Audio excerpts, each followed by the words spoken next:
Ta parole, Seigneur, est vérité, et ta loi délivrance. Ta parole, Seigneur, est vérité, et ta loi délivrance. Je me lèverai, j'irai vers mon Père, et je lui dirai, Père, j'ai péché contre le ciel et envers toi. Ta parole, Seigneur, est vérité, et ta loi délivrance. Le Seigneur soit avec vous. Évangile de Jésus-Christ selon saint Luc. En ce temps-là, les publicains et les pécheurs venaient tous à Jésus pour l'écouter. Les pharisiens et les scribes récriminaient contre lui. Cet homme fait bon accueil aux pécheurs, et il mange avec eux. Alors Jésus leur dit cette parabole.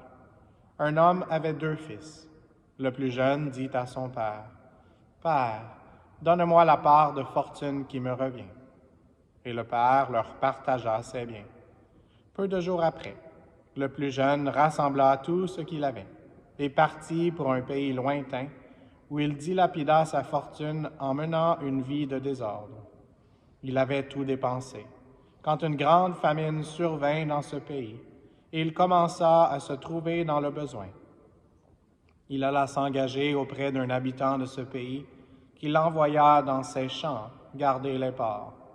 Il aurait bien voulu se remplir le ventre avec les gousses que mangeaient les porcs, mais personne ne lui donnait rien. Alors il rentra en lui-même et se dit, « Combien d'ouvriers de mon père ont du pain en abondance, et moi, ici, je meurs de faim. Je me lèverai, j'irai vers mon père, et je lui dirai, « Père, j'ai péché contre le ciel et envers toi. Je ne suis plus digne d'être appelé ton fils. Traite-moi comme l'un de tes ouvriers. » Il se leva et s'en alla vers son père. Comme il était encore loin, son père l'aperçut et fut saisi de compassion. Il courut se jeter à son cou et le couvrit de baisers. Le fils lui dit, « Père, j'ai péché contre le ciel et envers toi. Je ne suis plus digne d'être appelé ton fils. » Mais le père dit à ses serviteurs, « Vite, apportez le plus beau vêtement pour l'habiller. Mettez-lui une bague au doigt et des sandales aux pieds. Allez chercher le veau gras, tuez-le. Mangeons et festoyons. Car mon fils que voilà était mort, et il est revenu à la vie. Il était perdu, et il est retrouvé. » Et ils commencèrent à festoyer. Or, le fils aîné était au champ. Quand il revint et fut près de la maison, il entendit la musique et les danses. Appelant un des serviteurs, il s'informa de ce qui se passait. Celui-ci répondit, « Ton frère est arrivé, et ton père a tué le veau gras, parce qu'il a retrouvé ton frère en bonne santé. » Alors, le fils aîné se mit en colère, et il refusait d'entrer. Son père sortit le supplier. Mais il répliqua à son père, « Il y a tant d'années que je suis à ton service sans avoir jamais transgressé tes ordres, et jamais tu ne m'as donné un chevreau pour festoyer avec mes amis.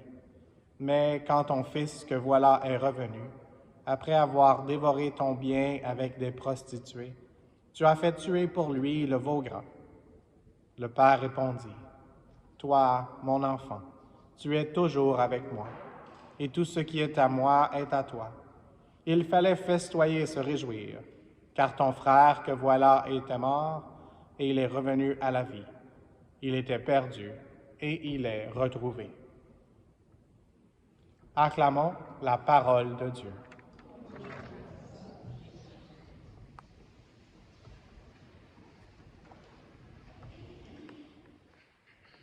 Je vais commencer avec une question dont je ne répondrai pas tout de suite, mais je vais y revenir un peu plus tard.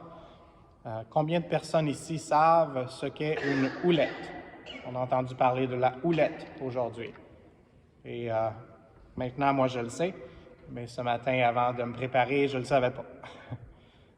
Et donc, je veux aussi parler, c'est sûr, de ce bel évangile la bonne nouvelle du Seigneur dans nos vies, lui qui vient toujours, lui qui initie notre processus de conversion, lui qui court vers nous, lui qui veut nous embrasser. Et ce qui m'avait touché, qui est en lien aussi avec la houlette, c'est cette phrase, et en anglais, habituellement, j'aime mieux les traductions en français, mais pour celle-là, j'aimais mieux en anglais. Mais ce qu'on a dit en français aujourd'hui, c'est « Alors, il rentra en lui-même ». Et une des traductions ici en anglais, ça serait « He came to his senses ». Il a été en lien avec ses sentiments, où il a utilisé ses sens pour faire du sens de sa vie et voir qu'il était vraiment contre le one-way, comme on dit en bon français, et il voulait retourner vers le chemin, la vérité et la vie. Il a entrepris ses pas, et c'est toute cette belle scène du Père qui le regardait au loin, qui voulait l'accueillir, qui voulait lui redonner son identité. Et donc, l'identité, c'est quelque chose de très important. C'est pas ce qu'on fait, mais c'est ce qu'on est. Et ce qu'on est, c'est vraiment une personne aimée infiniment par le Seigneur. Et donc, c'est pas ce qu'on a non plus, mais c'est vraiment qui on est, cette identité que le Seigneur veut nous révéler. Et donc, c'est pour ça qu'il y a l'anneau qui révèle l'identité comme fils, pas seulement comme ouvrier, comme servant, comme esclave, mais comme fils.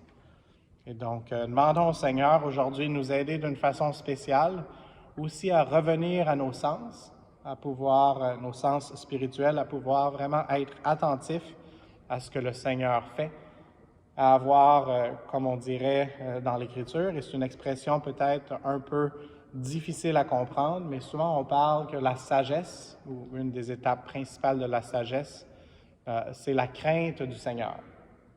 Et qu'est-ce que ça veut dire, la crainte du Seigneur? C'est pas une crainte apeurée, parce que l'objectif du Seigneur, c'est de nous embrasser, c'est de nous protéger, c'est de nous alimenter, c'est toutes ces choses-là. Mais parfois, pour attirer notre attention, donc pour qu'on puisse revenir à nos sens, le Seigneur utilise différentes stratégies. Et donc, après la messe, vous pourrez partager aux gens autour de vous qu'est-ce qu'une houlette a à faire dans l'Évangile. Et donc, la houlette est un bâton, mais c'est un bâton aussi qui a quelque chose de métal au bout. Et donc, c'est un peu comme une bêche pour faire du jardinage. Mais dans le cas précis, dans ce livre de Michée, c'était pour être un berger. Et donc, le berger utilise pour creuser un peu, pour faire une motte de terre sans avoir à trop se pencher, sans avoir à trop avoir mal au dos. Et puis, il lance la motte de terre, ce qui fait en sorte que la brebis, qui est trop loin, la brebis qui est un peu perdue, comme chacun de nous parfois, revient à ses sens, et puis elle revient vers le troupeau. Et donc, c'est une belle façon en tendresse d'avoir la motte de terre pour pouvoir attirer l'attention sur lui-même, sur le troupeau, sur le berger, le bon berger qui a donné sa vie pour nous.